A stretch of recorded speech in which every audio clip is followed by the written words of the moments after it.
नमस्कार दोस्तों, आज सुनेंगे बृहस्पतिवार व्रत कथा। बहुत समय पहले की बात है। एक नगर में एक गरीब ब्राह्मण अपने पत्नी और बच्चों के साथ रहता था। उसका जीवन कष्टों और गरीबी से भरा था। उनके पास पर्याप्त भोजन, कपड़े और घर का सुख नहीं था। ब्राह्मण हर गुरुवार भगवान बृहस्पति देव की पूजा करता, लेकिन जीवन की कठिनाइयां कम नहीं होती थी। एक दिन उसकी पत्नी बीमार पड़ गई और बच्चों को भी भूखमरी का सामना करना पड़ा।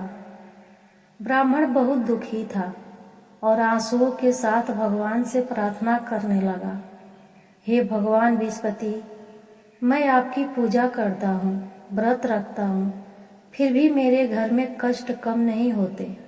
कृपा करके मेरे परिवार को सुख दें।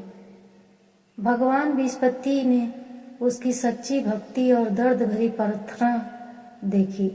उन्होंने ब्राह्मण को 16 गुरुवार का व्रत करने की सलाह दी, जिसमें पीले कपड़े पहनकर पूजा करना, पीले फूल, हल्दी, गुड़ और चना दाल से भोग अर्पित करना, गरीबों और ब्राह्मणों को दान देना, हर गुरुवार कथा सुनना और मंत्र जापना। ब्राह्मण ने आंसुओं के साथ व्रत शुरू किया। पहले गुरुवार में भी उसे कष्ट ही कष्ट महसूस हुए। भोजन कम था, घर में ठंड थी, बच्चों को भूख लगी थी, लेकिन उसने हार नहीं मानी। आगे के गुरुवार में भी कठिनाइयां रही, लेकिन उसकी श्रद्धा और भक्ति कम नहीं रही। उसने गरीबों और ब्राह्मणों को दान जारी रखा और नियमित रूप से पूजा और मंत्र जपा। व्रत के अंत में 16 गुरुवार को ब्राह्मण की सच्ची भक्ति और दर्द भरी प्रार्थना भगवान को प्रिय हो गई। उसकी पत्नी पूरी तरह स्वस्थ हुई, बच्चों को प्राप्त भोजन और शिक्षा मिली, घर में सुख, शांति और समृद्धि लौट आई।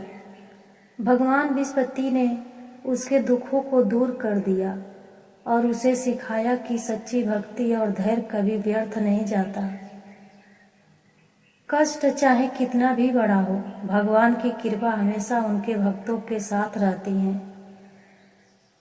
दोस्तों, इस कथा से हमें ये सीख मिलती है, सच्ची भक्ति और धैर्य कठिनाइयों में भी प्रकाश लाती है। भगवान दुख और कष्ट में भी अपने भक्तों को नहीं भूलते। गरीबों और ब्राह्मणों को दान और सेवा करने से कष्ट जल्दी दूर होता है। 16 गुरुवार व्रत नियमित रूप से करने से सुख, समृद्धि और परिवार की रक्षा होती है। अगर बृहस्पतिवार व्रत कथा पसंद आए तो वीडियो को लाइक, शेयर, सब्सक्राइब जरूर कर लेना और कमेंट बॉक्स में जय बृहस्पति देव भगवान जरूर लिखिएगा।